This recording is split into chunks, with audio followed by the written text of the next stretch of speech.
One of the things that this is really important actually is that a good student doesn't necessarily. So welcome to the show, Peter McPherson. Thank you for having me. I'm glad to have you. So, what was it about acting that made you want to go and pursue it as a career? Well, I didn't know it was a career at the beginning. How it started was, at the end of school, you have like a career advisor and you talk to them about potentially what you want to do with your future. And she was like, what do you want to do? And I was like, I don't know. I have no idea. She was like, well, what's your favorite subject? And I said, drama. And she said, okay, what's your second favorite? And I said, no, no, no. You asked me what my favorite class is, and it's drama. It didn't occur to me that that was a career. Like, I was a very unaware child, and lived in my little bubble. And so she gave me two options to look at, these kind of courses, and I went to the first one and I was like, this is where I have to be. I know this is the place I have to go to. But I think how it all came about was I was at home with my parents. I was about 15, I think, 14, 15. And I got a little leaflet through the door, and it said drama club on a Saturday. And I was like, oh, brilliant, I'm going to go along. So I went along, and did the drama. And they did dance classes as well. And it grew from there. And then because of drama at school, drama was my safe place in school. I was bullied a lot. And for some reason, the teacher just got me. She just understood. And it was a place for me because I was quite shy. And this informs all of my acting work, is that I'm not an actor that likes to put on a costume and put on a character, like, a voice and all of that stuff, and hide and perform. For me, in my work, it's all about revealing. It's all about being open. And so drama for me was my way of able to express myself when I wasn't able to express myself in real life. So that's how it all came about. With the expression, and would you say that was drama was your own version of art? Because artists tend to use art to express themselves. So was drama the not substitute, but your version of that? Yeah, it was where I could speak my truth in a sense. It was this weird place where I was able to voice things that I couldn't voice. I suppose it's in one way it's like, all these big stars where they have these kind of alter egos, like Sasha Fierce and things like that, where it's like they can do things, they can become, like, in a way, superhuman, and things that they can't, that's not who this person is on a day-to-day level. Yeah. I get that because it's more. How would I describe it? It's more. It empowered you. Yeah, absolutely. Absolutely. What were some of your earliest acting roles? Oh God, some of my earliest. So, we did Oliver at school, right? And Oliver I Twist, got yes. Oliver Twist, yeah, and I got cast as the Doctor. Tiny little role, and I I went on stage and I forgot all my lines. Absolutely forgot all of my lines. Thank God Oliver was like so switched on. We had this young girl, Carla, playing it, and she was very clever, and she knew all my lines as well. Thank God. And it was so awful. It was just the most embarrassing thing. Yeah, that was my first kind of thing. Yeah, oh, God, just thinking about it. Oh. What have I done? Introduce PTSD into this show. Yeah, yeah. So you did that at school. Did you do any more roles when you went to the prestigious London Drama Centre, or was that? Did you do that afterwards? Yeah.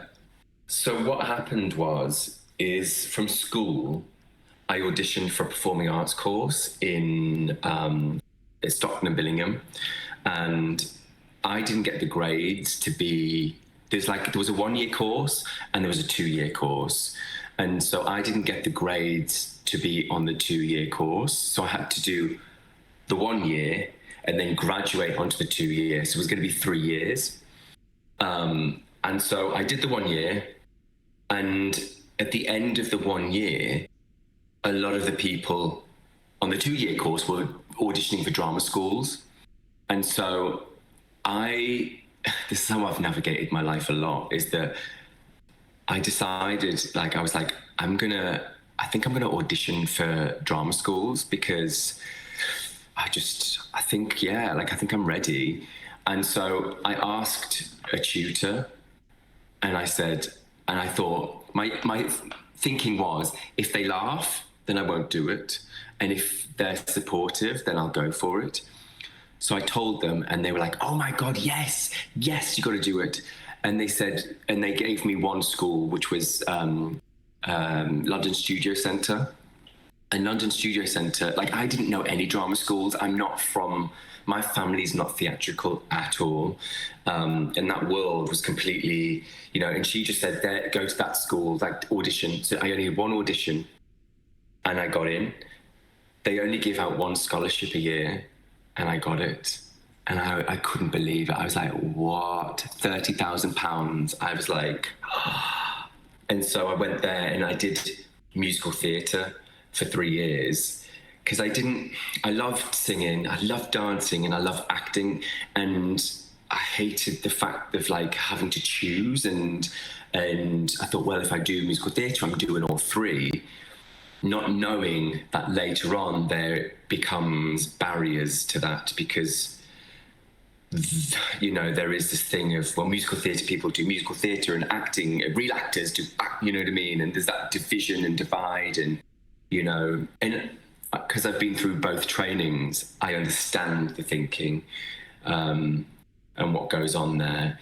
And so then after Studio Centre for 3 years, I did musicals for quite a few years, but there was the drama at London Studio Centre wasn't enough for me. It didn't give me the tools that I needed, that I wanted. So when I got scripts, I was a bit lost. I was a bit like, I don't know how to unlock this. So I decided, after doing years of musicals, that I was like, I'm going to go back to drama school. And I auditioned for a few and got into a couple, and then went to drama centre. What were some of the challenges you had to overcome with learning how to essentially read a script and understand your character? And what was it about musicals that made you want to not get out of them, but stop doing them altogether and actually go into more film and television? I think so I have a baritone voice, bass baritone, which surprisingly you wouldn't think when I'm talking. So I can't sing up there. That's not where my voice lies. And a lot of new musicals, like, you can see from the generations of, like, musicals as they progress, they get higher and higher and higher and higher and higher. So I fitted in with a lot of older shows, and a lot of older shows, I don't think necessarily what they call the book, the script, was fulfilling enough. Like, let's just say a couple of lines before we get into the next song. Do you know what I mean? And it was like, I want to go deeper than this. I want to, and also, I don't think my vocals were ever strong enough really to be playing lead roles. And not saying that, smaller roles aren't important, but you don't get to go on the journey of a character. You could be in this ensemble and play loads of different characters, and that's fulfilling in one way, but you know what I mean? Like, I want to tell a story. I want to go on a journey of a character. I want to feel all these things. And so that was why I wanted to pursue the acting career. And yeah, so it just didn't give me the tools to be able to break down a script. So and I'll never forget this. This was something that happened to me. I was doing Annie Get Your Gun, or Annie Get Your P45 as we called it, because it didn't last very long. And there was a director of quite a big theatre now in London, and I did this scene for him, and he just sat there with his arms crossed and his legs out, and we finished the scene, and he went, "Is that what you're going to do?" And I was mortified. I was like, I don't know what else. I don't know how, like, this is what I've got. This is all I have. And I don't know, okay, you're not happy with this. And so I went to drama school on the back of that, because I was like, this stuff that I need to know. What was interesting is that director years later called me in for a show, called me in for a play. And he said, "Oh, I see. Is that Peter? How have you been? Not seen you for years." I was like, "Yeah, great." And he said, "Oh, I see on your CV you went to drama school." And I said, "Yeah, because of you." And he went, and the casting director was just sat slightly behind him. And she just looked at me, and she just kind of like gave me a smile. And I said, and I told him the story of what he did and how humiliating it was. And he was like, "Oh my God." And it was like, it was like, I didn't want the job, to be honest. And I went there, and as soon as I finished the audition, I called my agent. I said, "Look, I have to tell you what I've done." She was like, "That's okay, don't worry." And I was like, when I got a recall, I was absolutely gobsmacked. I was like, "What?" But I was glad, and I walked away from that audition because I thought I stood up for myself, and I told him that actually what you did wasn't acceptable. Yeah. How should I get into that story? No, by all means. It just sounded like an opportunity to say, "Up yours, I finally got here." Absolutely. Yeah. Yeah. And actually, I didn't want to work with you again, to be honest. Like, yeah. What have been some of the challenges you've faced throughout your acting career? Because you said about that director who gave you the hard time, and then you were able after some time to basically get your revenge or get back at it, whatever flavour you want to pick. But what other difficulties have you faced? The difficulties have been, if you do musical theatre, then in America, it's a little bit different. They're a bit easier, and it is changing here, but it's not the same. And so what I had to do was get that from your CV, get that from your CV, get that from your CV, because you just couldn't get in the room. And that was the frustrating thing, is with musical theatre, what they're really good at in one aspect is we're going to fill this room full of people, and we're going to whittle it down based on your talent and based on the requirements we need for this show. But with acting, they don't see a room of people. It's a group of people. And so getting in that room is hard, because it's like, if I go in there and do my thing and I don't get it, I'm okay with that. But if I don't get in the room in the first place, then that annoys me, because I go, well, then you don't, like, do you know what I mean? You can't, I'm okay with the no. I'm fine with the no. I've had years of being able to accept that and being okay with it. And that's as an actually part of you have to come to terms with that. But it's the frustrating thing of not getting in the room. That's the challenge.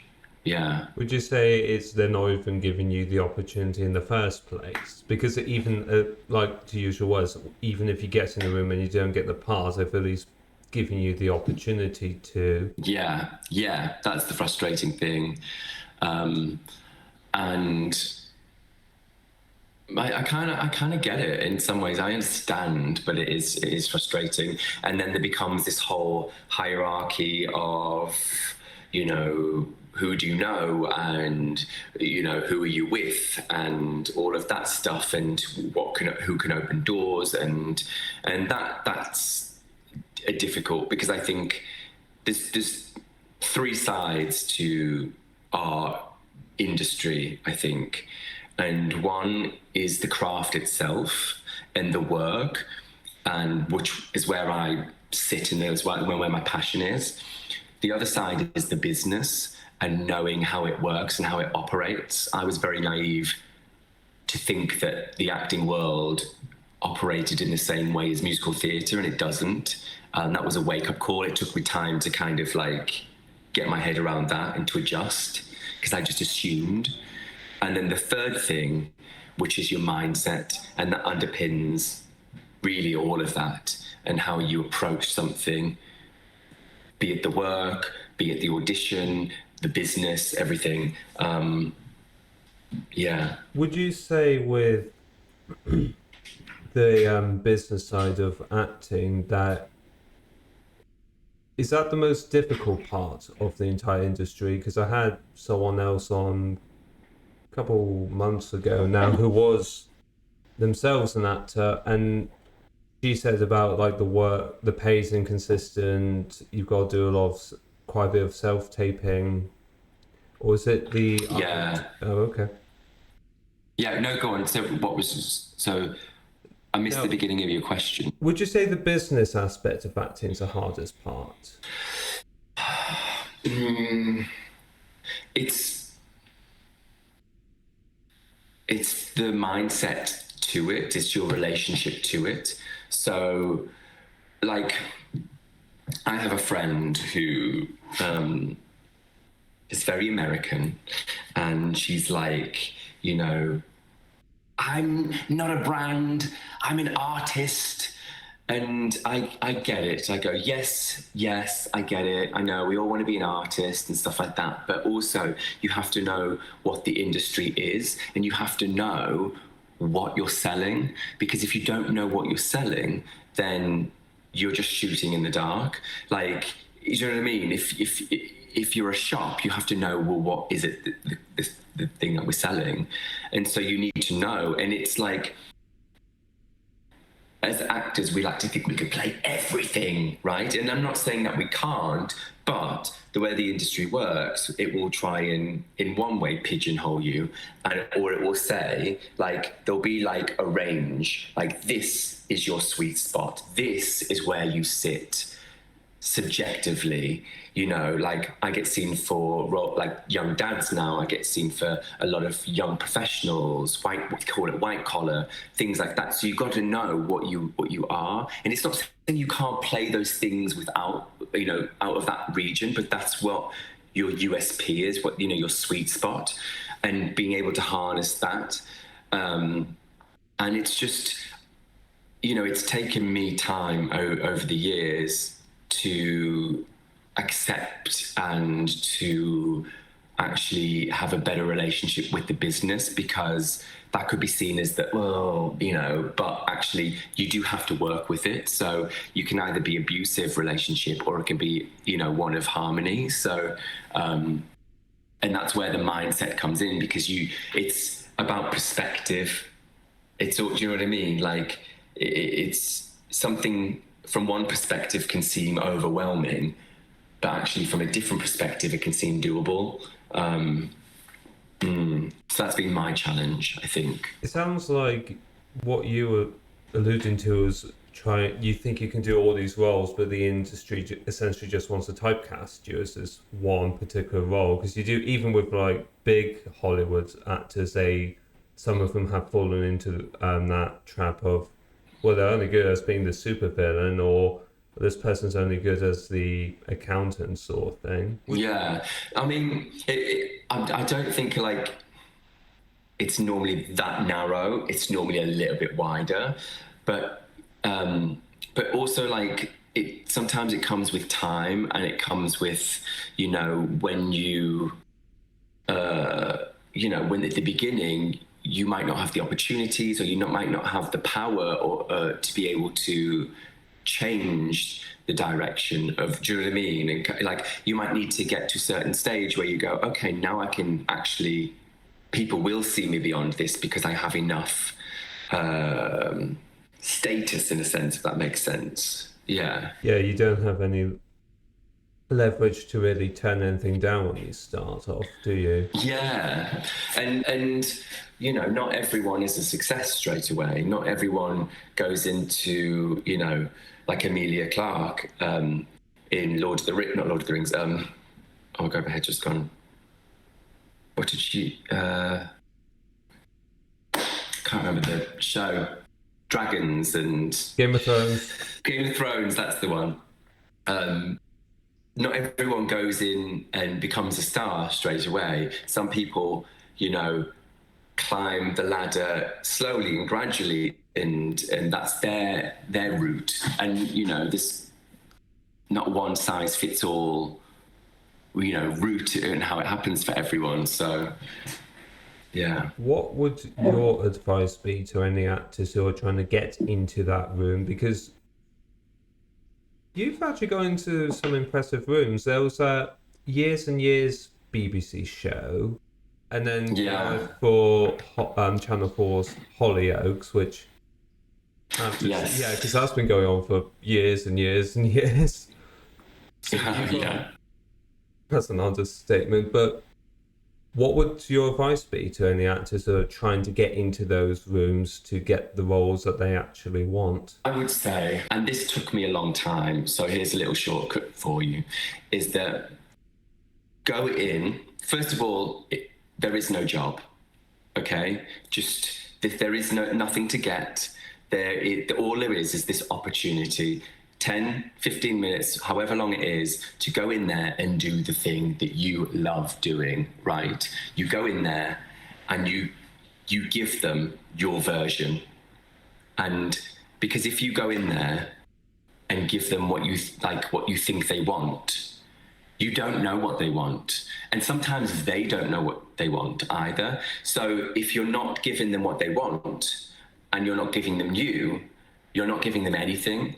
So the best thing is to go in there and give them your literally shit on the floor. Like, not literally, but like go in and do you know what I mean? Like, this is your space. This is your space.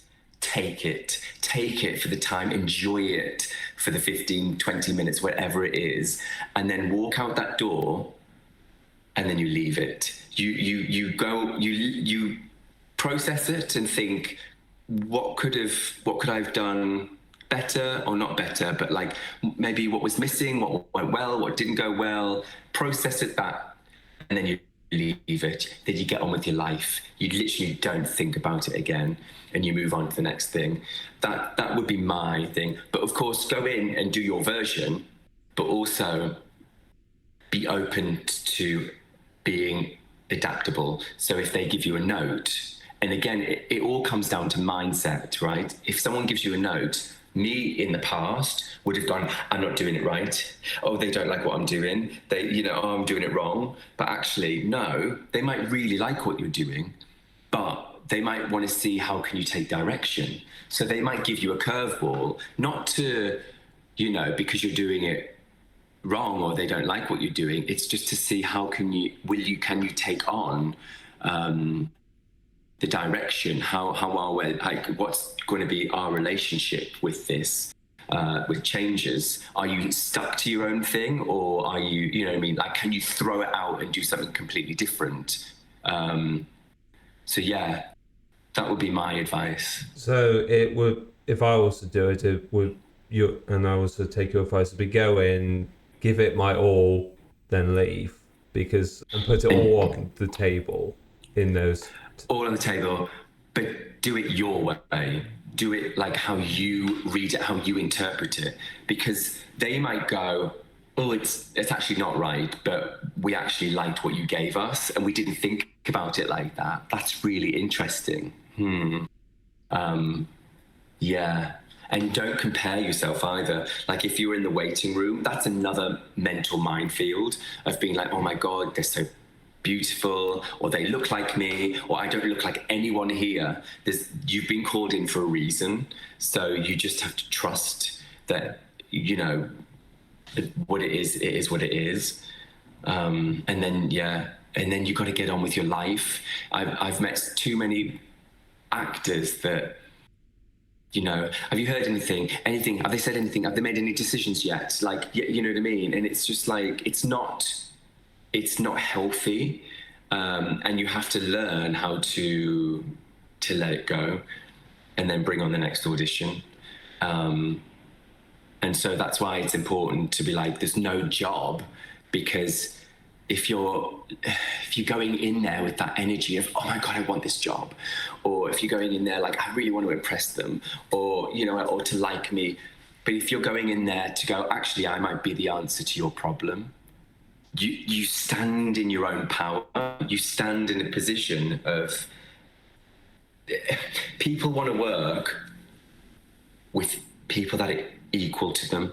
And if you're going in there and putting them up there on a pedestal, and you're putting yourself down, and people don't want to work with that. People want to work with, I know you're going to come in, and I know you're going to be confident, and I know you've got this. Let's collaborate, rather than I need to teach you. I need to mother you, because the director has so many things that they've got to think about. They don't really have the time to do that. What have been some of your favourite roles so far? Some of my favourite roles. So I did a project in Canada, and it was called The Others, and it was for a charity, for a HIV charity. There's times in your life when you'll do a project, one for the money, another time might be for the role, and then there's that very rare thing that comes along when it's to do with something bigger than you. Like this project was bigger for me. It was because it was for a cause. It was for a charity. It was to say something.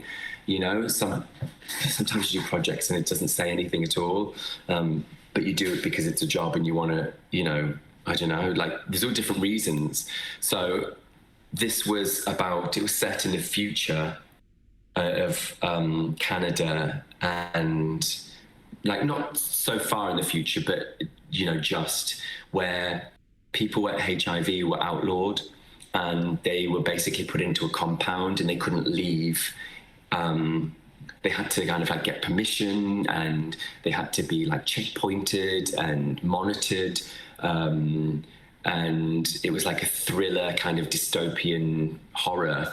And that was, I think, one of the most rewarding jobs for me, because I understood the character fully. I had to do some amazing things that I'd never done before on camera. Like I had to drive a car on the other side of the road, and do scenes in a car where you're on a trailer and all of these things. And it was just like so many things for me to take, like, oh my God, what an amazing opportunity and project to be part of. You said in the film The Other, because they had that ending montage of some of the actors and some people with HIV. Yeah. And that was really moving, because I got to tell my story. They didn't tell, like, and it was really emotional. You know, I got to come in and they asked me all these questions. They edited it down. I think I was sat there for about an hour and they were asking me questions. It was really emotional. And it was just nice to have someone to listen, do you know what I mean? To listen, things that I'd never said or things that I'd never voiced before, and someone saying, here's the space to do it, we're listening. That was incredible. And so that's why I think it was so rewarding to do that project. You've been quite public about the fact that you have HIV and some of the and some of the challenges and stigmas that people with HIV face. What are those stigmas and challenges? Because I never heard that people with HIV even face that until I started looking. Like that's what. So the whole Others film was to bring awareness. They have like the Casey House in Canada. They don't just look after the medical side and the mental health side. They look after the spiritual side, but also the social side, and the campaigns and what people face. Like when I was diagnosed, I went to the dentist because I was registering for a new dentist, and on the form it said, have you got AIDS? And I was like, what? Like, I was so gobsmacked that a medical profession could ask such a stupid question, such an uneducated question. Surely you should know better. And at the time, I just went on medication and I was very dizzy. It was like 2 weeks of like my body adjusting. And I went to complain and I fell over in the waiting room, and I just was so embarrassed. I just kind of like slinked back to my chair. But people I'm very lucky. I've got a husband. I'm in a loving relationship. But, there's apps and stuff like that people hide behind, anonymous profiles and say the most horrendous things. Things like, it's such a shame that you've ruined yourself. It's such a shame that you've spoiled yourself. Like, you're going to be single for the rest of your life and no one's going to love you. People say the most horrendous things. And also self-stigma, like that can be a thing as well. If the things that you say to yourself and the voice that goes off in your head, and realizing that actually that potentially isn't true, what that voice is saying. Rejection as well with people. Since PrEP, like that has changed the game a lot, to how people interact with people with HIV, because it's completely been a game changer. Can you explain what PrEP is for people who don't know? So PrEP is a tablet that you can take that basically protects you from taking on the virus. So I can't pass on the virus because I'm what they call undetectable, and it's like U equals U, undetectable equals untransmittable. So I can't transmit it to anyone. But also for someone who's negative, if they take PrEP, it protects them from receiving it. So yeah, my husband was on the original PrEP trial. And in the early days, they had two types of people on the PrEP trial. They had people on PrEP and people on a placebo. And they found out really early on that the PrEP was so effective, and they scrapped anyone on the placebo. Has HIV affected your acting career in any shape or form, or is it just swept under the rug? I think it's helped, weirdly. I mean, look, I don't know if it's affected me negatively because I don't think I will have found out. Do you know what I mean? I think it will have been. I don't think maybe I would be unaware. I'd be unaware of those conversations, so I don't know. But it has affected me positively in a sense of I got to do the Others film. When they were looking for the role, they wanted to cast a HIV positive person, and they looked all over Canada, found no one. They took it to America, they found no one, because people were scared to come forward. People were scared that it would affect their career. And so they came to Europe, and I was like, I'll do it. I don't care. Like, you know what I mean? Because to me, part of me is like, you have to talk about these things and spread awareness and make it normal, because shame is fueled by fear, and fear is like it hides in the darkness. And so by talking about it and bringing awareness to it, it's like you turn the lights on and you go, you can't hide, like let's normalize this. But my kind of stance on it is that, like, I use it for good, it's like try and make a positive out of a positive, so to speak. But also if it affects me, then part of me stands in a position of, well, fuck you. Like, I can only be in my truth about it, and there's no like shame around it. I'm not allowing that. So yeah, and also I can use my voice to educate. So Probably smarter than spreading hate. exactly, yeah, Yeah. yeah. I mean, to be fair to you, it's not stopped you, because you've got a few upcoming, I think there's shorts of films coming up, but you've also, I alluded to this earlier with being on Hollyoaks. What's the experience like with being on a large scale television show compared to like a small indie film? So the difference is that with a long-standing show, you're coming into something that's already basically going at 60 mile an hour. Like it's already, you know what I mean? It's already like going. Where with a new project, you're starting it all together. You all come together and you come for the short amount of time, especially for a short film. Everyone comes, everyone wants to do their best, and then everyone just disperses and the film is made, and you go, here's the product. And so it's quite daunting going into Hollyoaks. And it was actually a lot of mind stuff that I had to kind of like pick apart as well, you know, with like the storylines and things like that, and the fact that it's ongoing and you're coming into this, you're like a small cog in a big machine, and just being aware of that mental picture that I'm painting of myself. Is that helpful? Is it not helpful?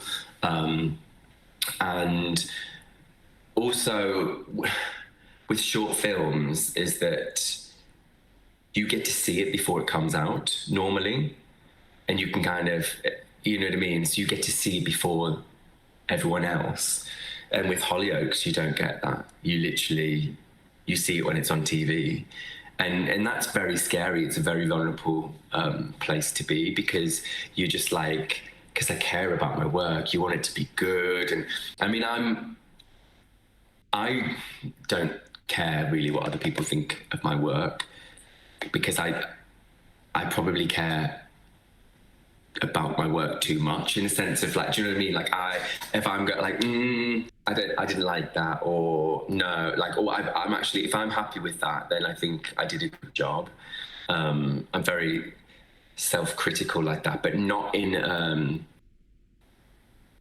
a detrimental way, but more in a case of, why didn't I believe that? Okay, so what can I learn from that for next time?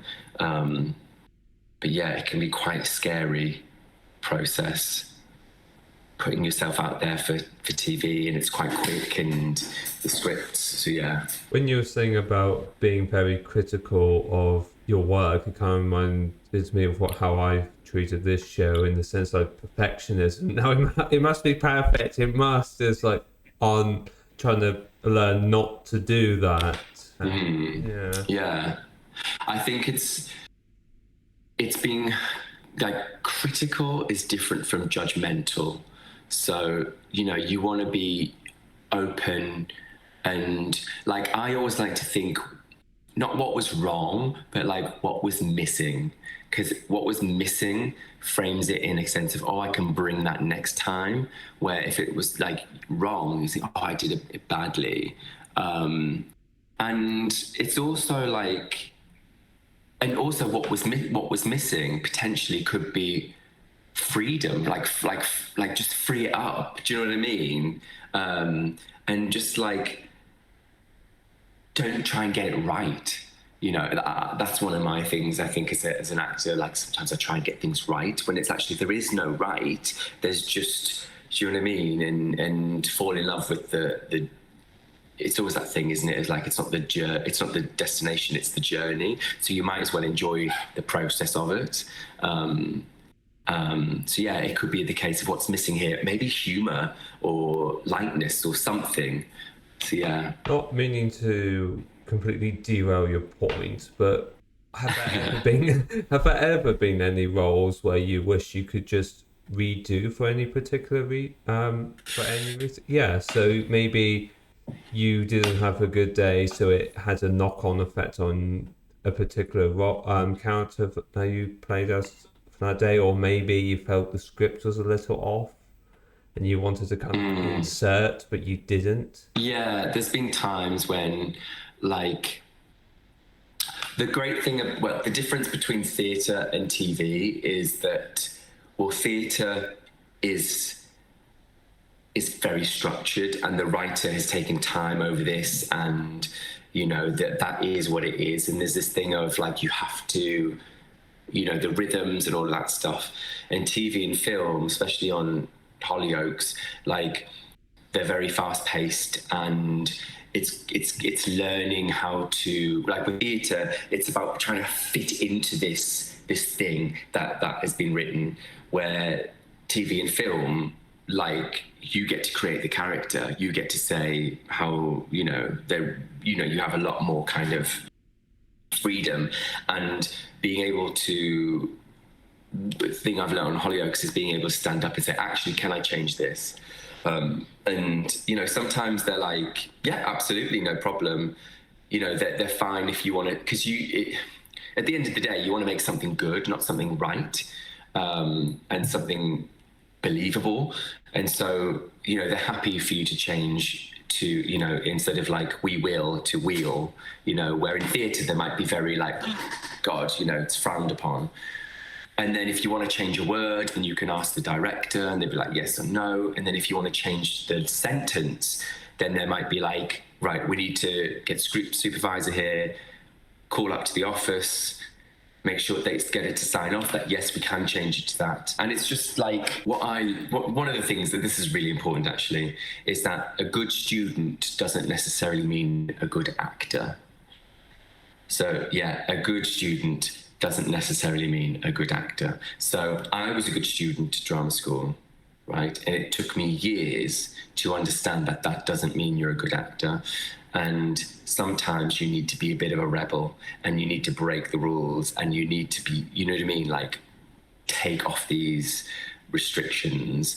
And so, yeah, because at the end of the day, like in drama school, you know, I probably was doing a lot of things to please teachers, you know what I mean, and feel good and be rewarded for doing what they wanted of me. And, you know, but the best actors in my year, I think, were the ones that weren't the best students.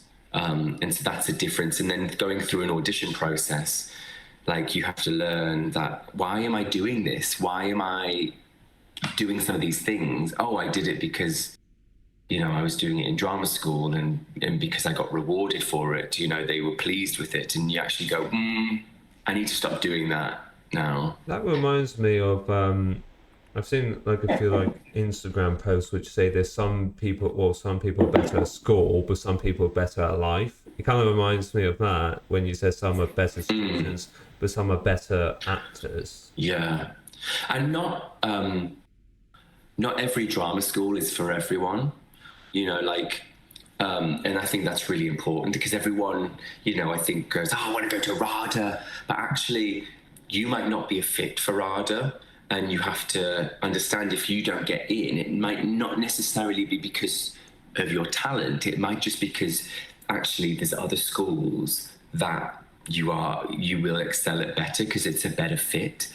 And also, there's no one size fits all. There's no, because I remember, you know, reading a book, and one of the forewords to the book was by Anthony Hopkins, and I was like, but that's a completely different technique to what he was taught in school because he went to this school, and then I realised that actually you get to choose.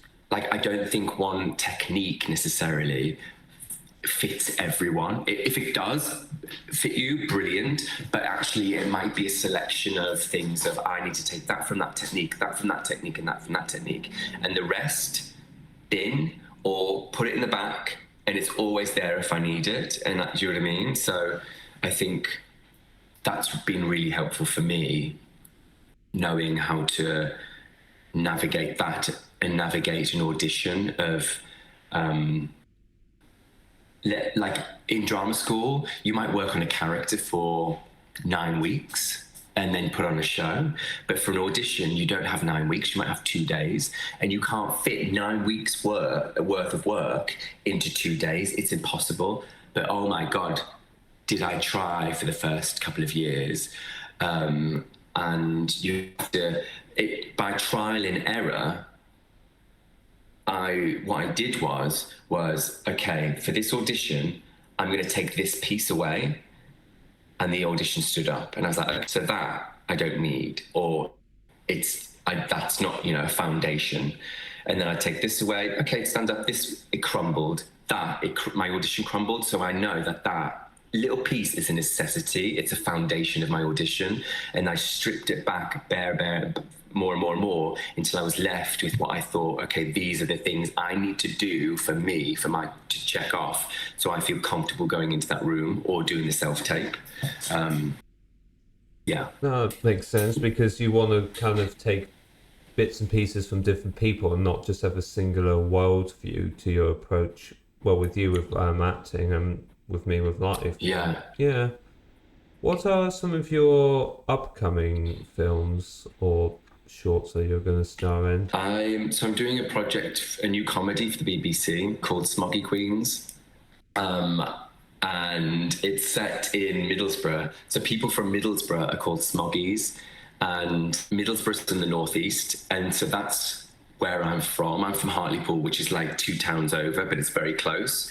So like the talk like that, so originally my accent is like that, and why I changed it, and this is a really good point, is that when I came to drama school, I was told that if I wanted to work as an actor, I've got to get rid of my accent. And in the days of Judi Dench, absolutely, of course, but nowadays it's actually an asset. So for a while I took it away, thinking oh, you know what I mean? Because of course, being 17 years old, you want to work as, when you listen to every word someone says. But it's so interesting that I'm doing Smoggy Queens now, and for something that I kind of hid for so long is actually what is going to be my next project. And actually, I'm so excited for this show. It's so funny, it's hilarious. We've already filmed the pilot, and we're filming the rest of the series in July and August. So yeah, that's my next project. And I can't wait for everyone to see it, because it's so funny. Yeah. When you says, what, Smoggy Queens? Was it? I was just there that's a name. Yeah.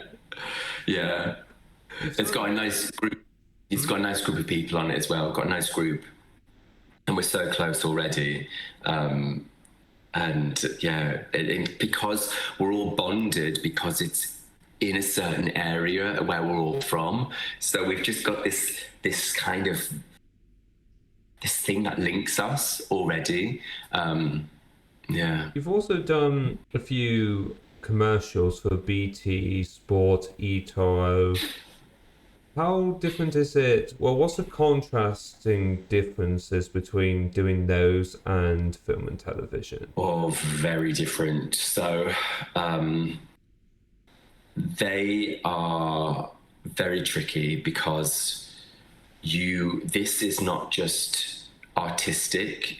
This is for a business. This is for a company, and they, these commercials have gone through processes of what they want and what they don't want, and so with the script, it has to be very, very accurate. You can't have any, can I change this? Can I do that? Because no, that is what they've decided on. That's what they want, and that's what they need. And what's difficult with these things is, I did a commercial for Getty, and I think I had 7 executives, people in front of me, I had to try these clothes on, and it was like, no, that's not the right shade of purple. And like they were discussing this. Literally, I just stood there, a bit like a piece of meat. And everyone wants their opinion. Everyone wants to have their say. It's not just always about you. Like, well, and they had someone in Turkey that was watching for everything that was going on as well, from cameras and stuff, and giving the go ahead and not. And it can be very difficult because they're like, oh, okay, can we? And these people aren't creatives either. And yet they all want their say, and that's what's really difficult. Because they're like, oh, we liked the first bit of this version and the last bit of that version. Can we compile that? And the way you said purple there, just can we go again? It becomes very nitpicky and it can be a lot, but we do it for the money, because the money can be good, and yeah, so that's kind of like basically the worth of it, I suppose. If you're like, well, I've got to go through that process, but it's going to be a good paycheck at the end of the day. Your pros and cons. So they pay better than film and TV? Oh yeah, because if you get the right commercials, then yes. Because, years ago, they used to pay a lot of money, because basically you're giving them your identity. And it means that, you might not be able to do other commercials for a long time if you are this product. And if it's a competitor, then you can't touch it for a certain amount of years. Also, it depends on, is it going to be on TV? Is it going to be streamed? Is it going to be on the internet? Is it going to be, what regions is it going to be in? Is it going to be national, international? What countries? So it all adds up. And also they might, what they call a buyout for, 5 years, 3 years before they would have another system, but they've kind of got away with that now. They take it, basically, I'm going to buy it for a certain amount of time. If we want to use it again, say in 3 years, then we've got to pay you again. And sometimes it can be quite lucrative. Yeah. But all the hoops and that you have to jump through. Yeah. And it's its own little beast as well. It's its own little, if you get really good at commercials, you can make a living. I don't know necessarily if it's fulfilling artistically, but it depends what your priorities are. If your priority is, well, I've got a family and I need to feed them, or I want this house, then yeah. So it's pretty much like pick your priorities, and if you want to do them, do them. Yeah. What would your dream role be? I like to ask creators this.